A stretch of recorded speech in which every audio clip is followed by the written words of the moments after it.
नमस्कार दोस्तों, स्वागत है आपका एसएस टेक अकेडमी में। आज हम सीखेंगे कंप्यूटर मेमोरी के बारे में बहुत ही आसान भाषा में।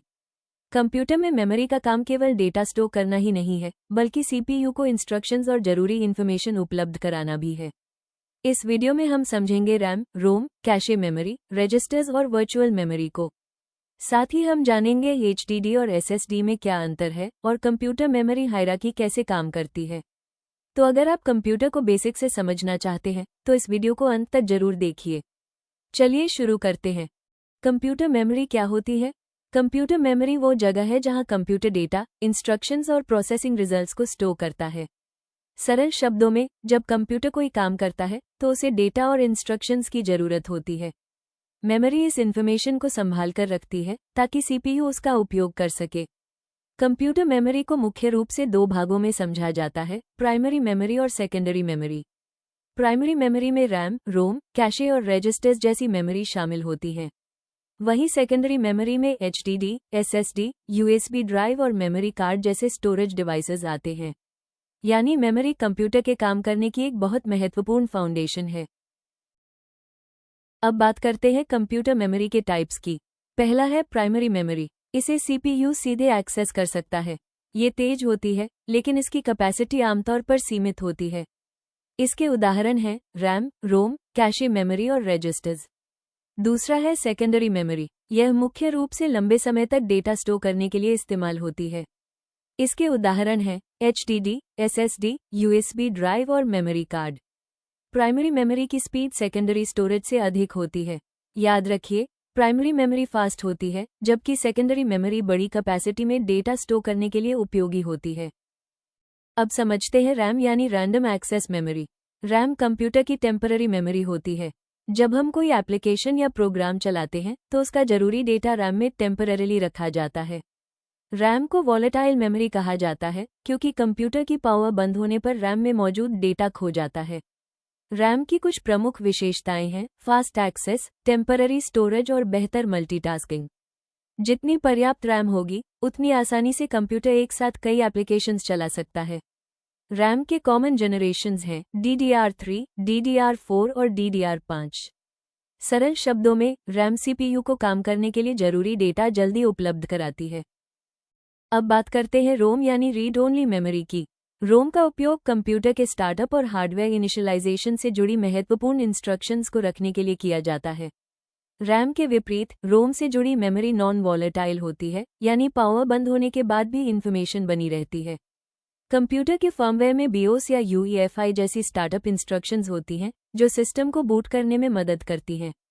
जब हम कंप्यूटर को स्टार्ट करते हैं तो ये फर्मवेयर इंस्ट्रक्शंस हार्डवेयर को इनिशियलाइज करने और ऑपरेटिंग सिस्टम के बूट प्रोसेस को शुरू करने में मदद करती हैं। इसलिए आसान भाषा में कहें तो रोम और फर्मवेयर कंप्यूटर को सही तरीके से स्टार्ट करने में महत्वपूर्ण भूमिका निभाते हैं। अब जानते हैं कैशे मेमोरी के बारे में।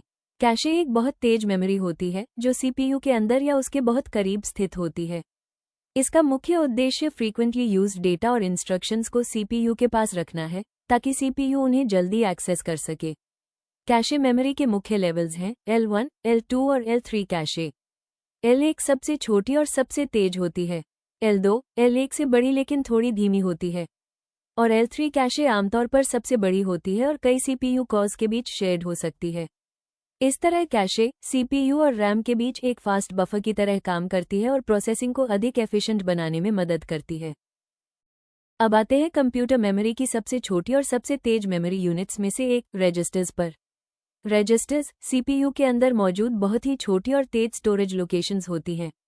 सीपीयू इनका उपयोग करंट इंस्ट्रक्शंस, एड्रेसेस और कैलकुलेशन रिजल्ट्स जैसी इंफॉर्मेशन को टेम्पररीली रखने के लिए करता है। जब सीपीयू कोई इंस्ट्रक्शन फेच करता है तो जरूरी डेटा और इंस्ट्रक्शंस रजिस्टर्स में रखे जा सकते हैं। इसके बाद सीपीयू उस डेटा को प्रोसेस करता है और रिजल्ट को आगे उपयोग करता है। रजिस्टर्स की स्पीड बहुत अधिक होती है क्योंकि ये सीपीयू के अंदर ही मौजूद होते हैं। याद रखिए, रजिस्टर्स छोटे जरूर होते हैं, लेकिन सीपीयू की प्रोसेसिंग में इनकी भूमिका बहुत महत्वपूर्ण होती है। अब समझते हैं वर्चुअल मेमोरी को। जब कंप्यूटर की फिजिकल रैम पूरी या लगभग पूरी उपयोग हो जाती है तो ऑपरेटिंग सिस्टम स्टोरेज डिवाइस पर एक हिस्सा टेम्पररी मेमोरी के रूप में इस्तेमाल कर सकता है। इसी कॉन्सेप्ट को वर्चुअल मेमोरी कहा जाता है। ये स्टोरेज के कुछ हिस्से को रैम की तरह उपयोग करके सिस्टम को ज़्यादा एप्लीकेशन संभालने में मदद कर सकती है। इसका फायदा यह है कि कम रैम की स्थिति में सिस्टम अचानक बंद होने या एप्लीकेशन फेलियर की संभावना को कम करने में मदद मिल सकती है। लेकिन ध्यान रखें, वर्चुअल मेमोरी फिजिकल रैम से काफ़ी धीमी होती है, क्योंकि इसमें HDD या SSD जैसी स्टोरेज का उपयोग होता है। इसलिए वर्चुअल मेमोरी रैम का रिप्लेसमेंट नहीं, बल्कि एक अतिरिक्त सहायता है। अब करते हैं HDD और SSD की तुलना। HDD यानी हार्ड डिस्क ड्राइव में मैकेनिकल मूविंग पार्ट्स और स्पिनिंग डिस्क्स होती हैं। इसलिए यह SSD की तुलना में धीमी और कुछ हद तक नॉइजी होती है। वहीं SSD यानी सॉलिड स्टेट ड्राइव में मूविंग पार्ट्स नहीं होते। यह इलेक्ट्रॉनिक फ्लैश मेमोरी का उपयोग करती है, इसलिए ये काफ़ी तेज और साइलेंट होती है। HDD आमतौर पर कम कीमत में ज़्यादा स्टोरेज कैपेसिटी दे सकती है। SSD की कीमत प्रति गीगाबाइट अधिक हो सकती है, लेकिन ये स्पीड, रिस्पॉन्सिवनेस और ड्यूरेबिलिटी में बेहतर होती है। अगर आपकी प्रायोरिटी है fast boot time, quick application loading और बेहतर ओवरऑल परफॉर्मेंस, तो SSD एक बेहतर चॉइस हो सकती है। अब समझते हैं मेमोरी हायरार्की, यानी कंप्यूटर की अलग अलग मेमोरी का क्रम। मेमोरी हायरार्की में सबसे ऊपर होती है रजिस्टर्स। ये CPU के अंदर मौजूद होती हैं और सबसे तेज मेमोरी होती हैं। इनमें प्रोसेसिंग के दौरान डेटा, इंस्ट्रक्शंस और एड्रेसेस अस्थायी रूप से स्टोर होते हैं। इसके बाद आती है कैशे मेमोरी। ये CPU के बहुत करीब होती है और बार बार इस्तेमाल होने वाले डेटा को तेजी से उपलब्ध कराती है। तीसरे नंबर पर है रैम, जो कंप्यूटर की मेन मेमोरी है। इसमें वर्तमान में चल रहे प्रोग्राम्स और उनका डेटा रखा जाता है। इसके बाद आती है SSD। यह नॉन वॉलेटाइल स्टोरेज है, यानी बिजली बंद होने के बाद भी डेटा सुरक्षित रहता है। SSD HDD से तेज होती है। सबसे नीचे है HDD। ये भी परमानेंट स्टोरेज है और बड़ी मात्रा में डेटा कम कीमत पर स्टोर कर सकती है, लेकिन इसकी स्पीड सबसे कम होती है। याद रखने वाली बात है, ऊपर की मेमोरी ज़्यादा तेज लेकिन कम कैपेसिटी वाली होती है, जबकि नीचे जाते जाते स्पीड कम और स्टोरेज कैपेसिटी बढ़ती जाती है। यानी मेमोरी हायरार्की को समझकर हम बेहतर तरीके से समझ सकते हैं कि कंप्यूटर स्पीड और स्टोरेज के बीच बैलेंस कैसे बनाता है। अब तक हमने कंप्यूटर मेमोरी के अलग अलग पार्ट्स के बारे में जाना, लेकिन ये सभी मिलकर काम कैसे करते हैं? चलिए एक आसान एग्जाम्पल से समझते हैं। मान लीजिए हम कंप्यूटर में गूगल क्रोम खोलते हैं। सबसे पहले क्रोम की फाइल्स और जरूरी डेटा SSD या HDD से लोड होते हैं। इसके बाद प्रोग्राम का जरूरी डेटा रैम में आता है, जहां एक्टिव प्रोग्राम्स टेम्पररीली रखे जाते हैं। अब CPU को जिस डेटा की बार बार जरूरत होती है, वो कैशे मेमोरी में उपलब्ध कराया जा सकता है। और CPU के अंदर मौजूद रजिस्टर्स करंट इंस्ट्रक्शंस और प्रोसेसिंग के दौरान जरूरी छोटी इन्फॉर्मेशन को बहुत तेजी से संभालते हैं। इस तरह डेटा स्टोरेज से प्रोसेसिंग तक आगे बढ़ता है और आखिर में क्रोम हमारी स्क्रीन पर दिखाई देता है। यानी आसान शब्दों में, SSD डेटा को स्टोर करता है, रैम उसे रेडी रखती है, कैशे एक्सेस को फास्ट बनाती है और रजिस्टर CPU को तुरंत प्रोसेसिंग में मदद करते हैं।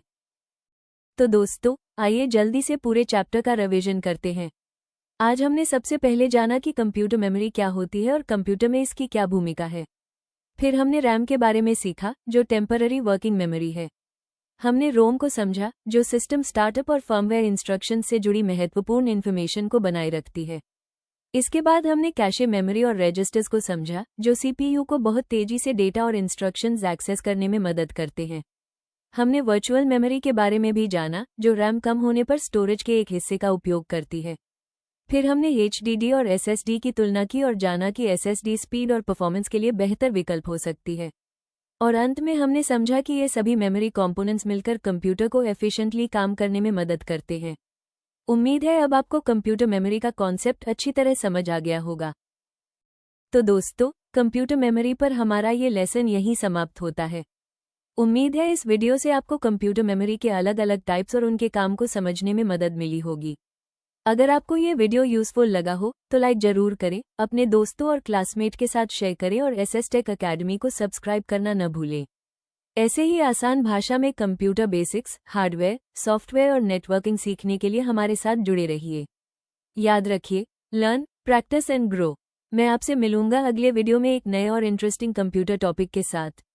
तब तक के लिए कीप लर्निंग, कीप ग्रोइंग। धन्यवाद और see you in the next video.